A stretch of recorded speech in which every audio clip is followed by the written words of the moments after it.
Hi everybody and welcome back to Lost Genre Reddit Stories. Quick info and warning before we begin. Today's video has two stories and both of them have updates. And on the first story there is mention of partner abuse and drug addiction. So if those are topics that make you uncomfortable, you can just skip ahead to the second story. Now let's get started with the first one. This post is from the subreddit Am I the A-hole and it's by user Who Effing Knows Too. Am I the a-hole for calling my mother-in-law on my fiancé? My fiancé, male 22, was injured over a month ago and had surgery to correct things literally 2 days after the accident. I, 21 female, have been by his side the entire time. I have more or less become his caregiver. In the last month, I have taken over the role of keeping our house together. I cook all the meals, I take care of the pets, I stay up all night to tend to his endless needs. I take him to the bathroom, I have also been working remotely. I haven't left the house for more than an hour since the accident, aside from taking him to and from appointments. I am not saying this to complain, I am grateful that my life allows me to support him the way I have. My problem is his attitude. He was given very strong painkillers for the first 2 weeks after surgery. He had to extend his time on them and recently stopped taking them in the last week. When he was taking them, he thanked me, told me how much he loved me, and apologized at every step, though he didn't need to. Without the meds, he doesn't seem to see that I am helping him. Every dish I bring him is the wrong one. He will yell for me, and when I come, he will tell me to F off. If he's in pain, he expects me to fix it. I am exhausted, I can't do anything right, and it's wearing on me. I haven't slept in weeks. I haven't seen a friend or family member in way too long. I can't even be on the phone for more than 10 minutes without it being an issue. After days of what turned into verbal abuse, I called my mother-in-law. I told her everything as soon as I saw he was asleep. I cried for about 15 minutes. I felt terrible unloading on her like that, but I had so much built-up frustration I just couldn't stop. She was very supportive on the phone, let me know I wasn't wrong to feel like that, and let me cry. After hearing everything, she was furious and ended our call to talk to her son. She tore him a new a-hole. I heard him trying to defend himself through the door, but it was mostly just stammering. She flew up yesterday and put me up in a nice hotel. I haven't heard much from my fiancé since I left, but as I was leaving, he was yelling at me for calling his mom. He said he didn't want to marry someone who couldn't be there for him in sickness. I told him I loved him and I was sorry, I am just so tired. He didn't care and just told me to go and that his mom could do a better job for him than I ever could. So now I'm in my way too nice hotel room feeling like a major a-hole because my fiancé is hurt and needs help. And I left him and got him in trouble with his mother. So I need to know if I am wrong here. Well, OP, in my opinion, no, you are not wrong and you are definitely not the a-hole. I don't know if your boyfriend is going through a lot of pain because it's a mixture between the withdrawal pain plus the pain from his injury, but that doesn't excuse treating you the way he does. I can understand him being irritated because he's in pain, but that doesn't mean the courtesy should jump out the window right away and he gets to be rude to you and yell at you and demand things from you and basically treat you the way he has treated you so far. And I'm pretty sure that the wedding vow that he was referring to, in sickness and in health, which you guys have not promised to each other yet, doesn't account for verbal and emotional abuse. So yeah, OP, I don't think you're the a-hole for leaving. I think it was the right thing and you might want to make that permanent. And I do think that calling his mom, which by the way sounds like an awesome person, was the right move. And what do you guys think about this whole situation? What is your judgment? Let me know in the comment section, and now let's move on to the community comments to see what they had to say. Vampire Panda says, not the a-hole. Caregiver fatigue is a very real thing, and though you're doing your best, you're not his nursemaid. As a nurse, I'm very curious what surgery he had that doesn't allow him to go to the bathroom by himself after a full month. Your fiancé is likely feeling weak and vulnerable and is taking his feelings out on you, which isn't right. When a healthy person is suddenly debilitated, it can really hit their self-esteem and cause shame. But that's an internal battle he needs to confront on his own. Most surgeries want people up and walking and doing normal things as quickly as possible, so it sounds like he's malingering a lot. Kolakube45 says, not the a-hole. Your boyfriend might have been through a traumatic accident, but that's no reason for you to put up with his verbal and emotional abuse, especially when you're doing so much to help make his life easier. I'm tempted to think that he's reacting like this due to trauma and maybe any other mental issues that have surfaced after his accident, but you shouldn't have to bear the brunt of it all alone. You were completely right to reach out for help, and you did the best thing by reaching out to his mother. If he reckons his mom can do a better job than you, then leave him to it. He doesn't deserve the support you were giving.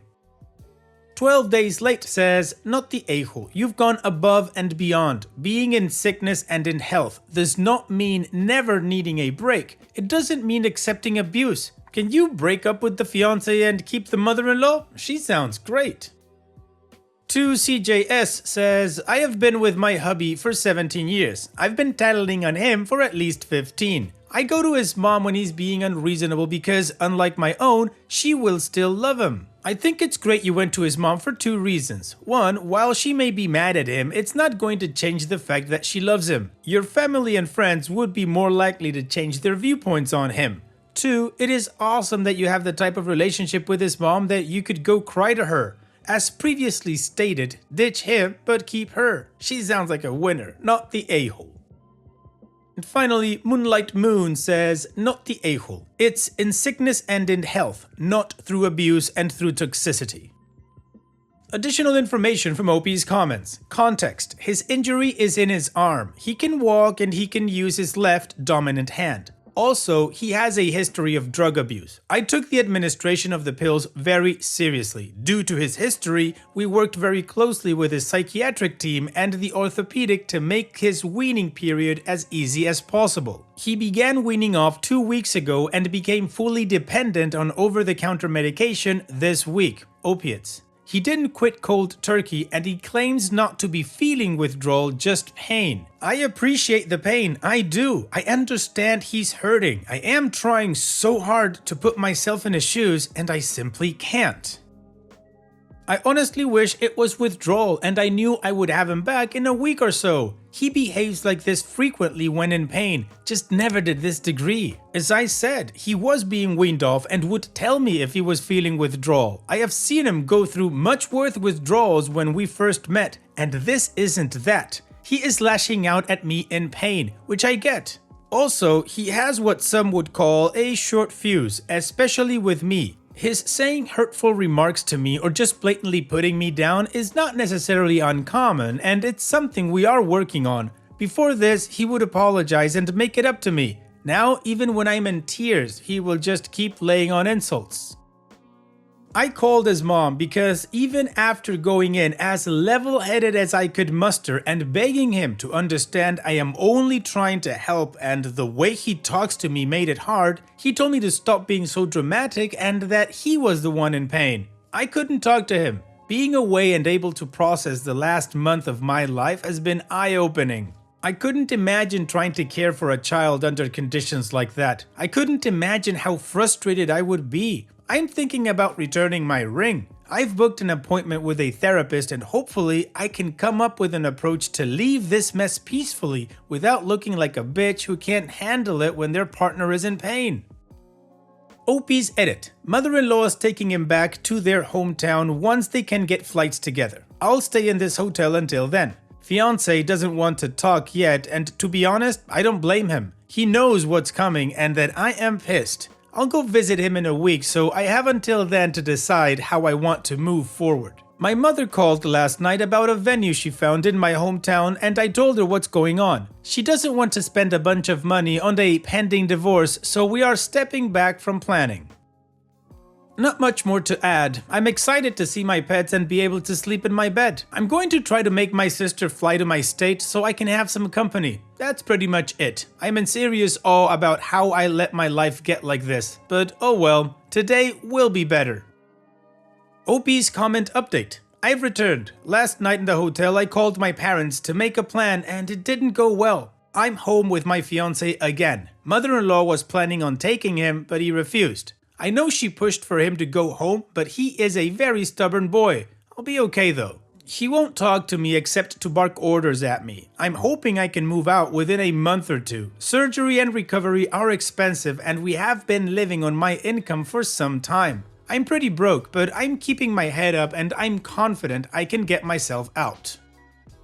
Okay, well, the community agrees that OP is not the a-hole and they gave her different angles to look at things. Also, OP gave us more context and edit and an update that took us everywhere. But now OP is back at her apartment with her fiance and is looking to leave. So now let's move on to the update to see what happened next and how the story ends. But of course, before that, here's another one of my playlists for you to enjoy after this video. Now let's move on with that update. I went home 2 days after posting. Things were sad. My mother-in-law had cleaned, but the energy in the house was a bummer. The first thing he said to me when I got back was, "I'm glad you're back. Can you make me a snack?" There was no apology, no accountability, just a task. He only talked to me when he needed something. His attitude was worsening. My mother-in-law took the rest of the prescribed opiates, so I knew he wasn't using.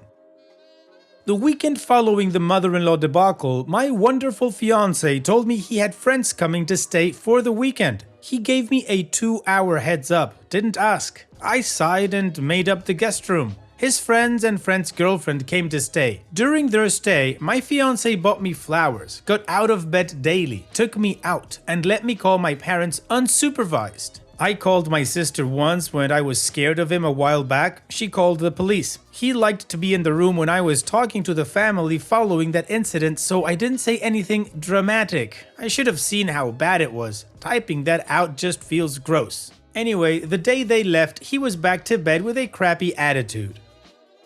I wish I could say I'm in my own apartment with my pets and a bottle of rosé that's just for me, or with my girlfriends that I haven't seen in months. Unfortunately, I'm writing this on the couch while I listen to the music that is his endless stream of demands. However, I do have a light at the end of the tunnel. I'm scared to leave him in person, but he's leaving the country for a month in April. My sister lives abroad and I'm working on getting to her during that month. It's a process, especially with pets. I look forward to getting there.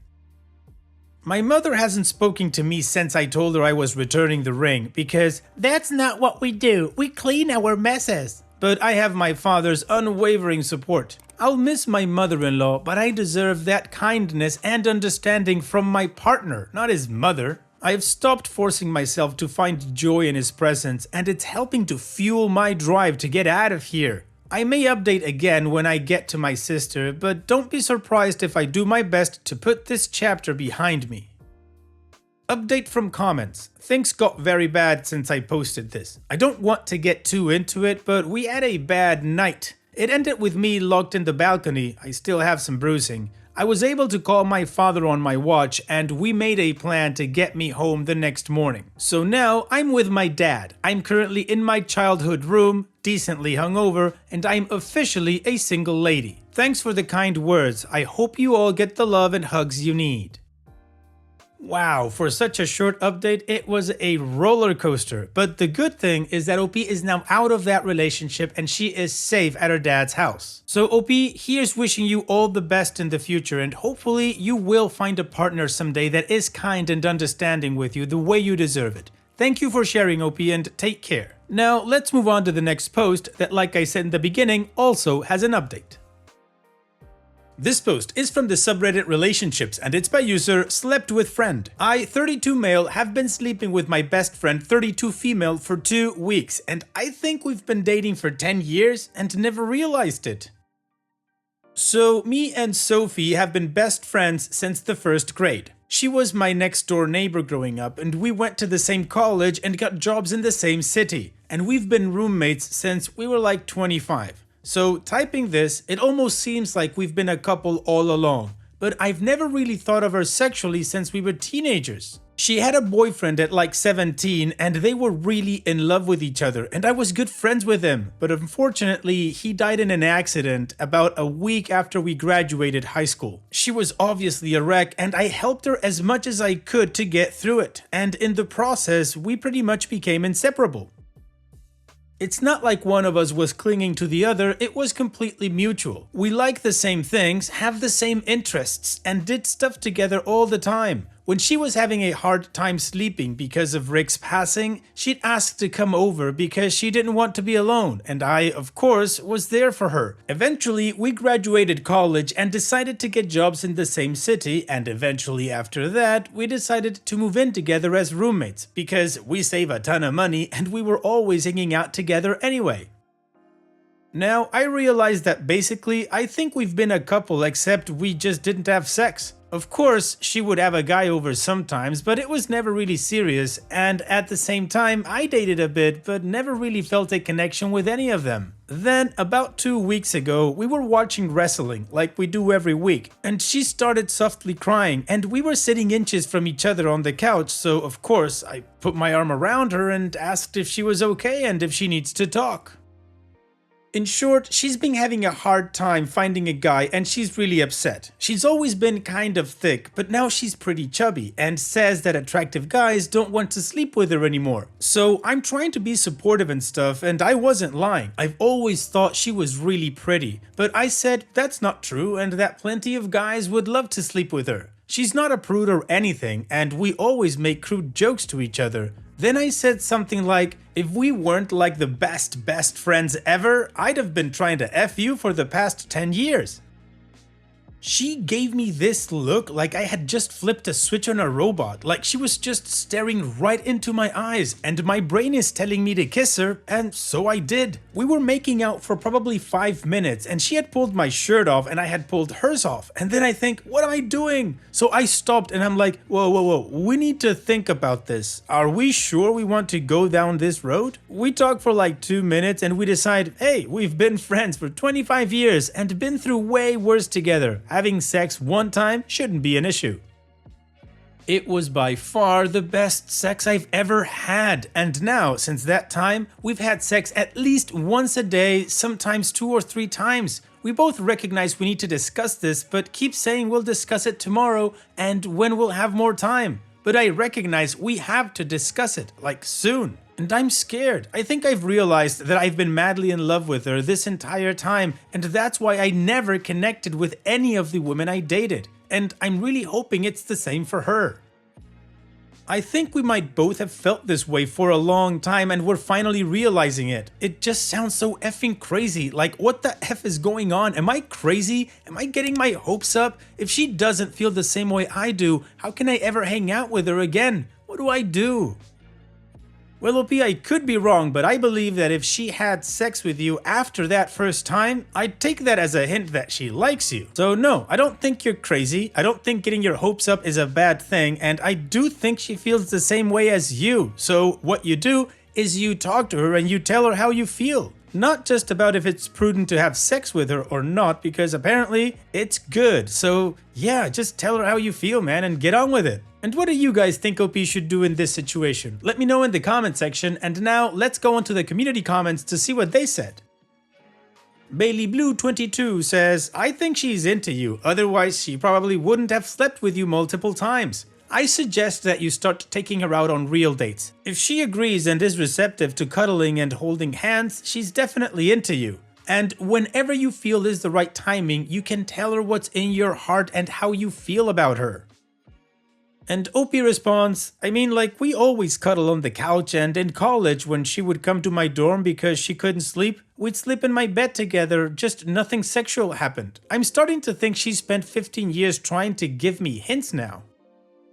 Deleted says, oh wow, reading your post got me feeling all sentimental and warm inside. Smiley face. It seems like you guys have a really deep relationship and you've been knowing each other a long time. I think it's really sweet and hope it works out for you two. What do? Make it official and ask her to be your girl.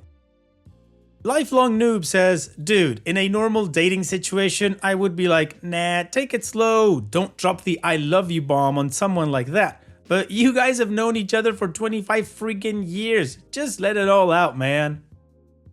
Additional information from OP's comments. Both of our parents are always joking with us about when we are going to give them grandkids, but both of us are firmly child-free, so we always use that defense and don't stress that we aren't a couple. I think I'm the only one who didn't realize I'm in love with her. I feel like an idiot. OP's edit. I just got home from work and she gets home in a bit. I think I'm just going to sit her down and lay it all out there. I'm so stressed out by not knowing. Alright, well, the community agrees. OP needs to go for it, and apparently that's what he's gonna do. So let's not waste any time and move on straight to the update to see how this story ends. When she got home, I told her we needed to talk, and she seemed disappointed, so I was bummed. She looked like she wanted to cry, but I said, please, just let me say what I need to say and then we can go from there. I told her that since we started having sex, I'd realized I'd been in love with her for a really long time and didn't realize it. And she started trying to hold back tears, and I got the worst knot in my stomach and thought I was going to puke.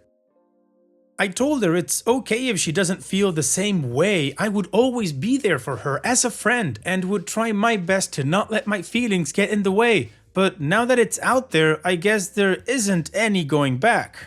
She told me to stop and she was crying now. I stopped and it felt like an eternity just sitting there. I couldn't even look her in the face. Then she just kind of wrapped her arms around me and buried her face in my chest and was sobbing. I'm just sitting there confused, trying to figure out if this was good or horrible. Finally, she looks up at me and says she's been waiting for me to say that since college, and that the reason she was crying with me on the couch the other week was that she thought it had been long enough and it wasn't going to happen, and that's why she kept trying to put off talking after we started having sex, because she thought that was the closest we'd come to being a couple. Now we are waiting for our Chinese food to come after some awesome sex. Thanks so much for the advice and for getting me to finally say something. Well, OP, congratulations, you put yourself out there and it was more than welcome. Here's wishing the both of you the best in the future. Take care, OP, and thank you so much for sharing. And that's it for today's video. Thank you so much for taking the time to watch it. Now, if you've gotten to this point in the video, I assume that you like these stories that I'm reading out, so here are a couple more that you might enjoy. And if you don't have any time to watch another story right now, save it for later, and also, don't forget to hit that subscribe button.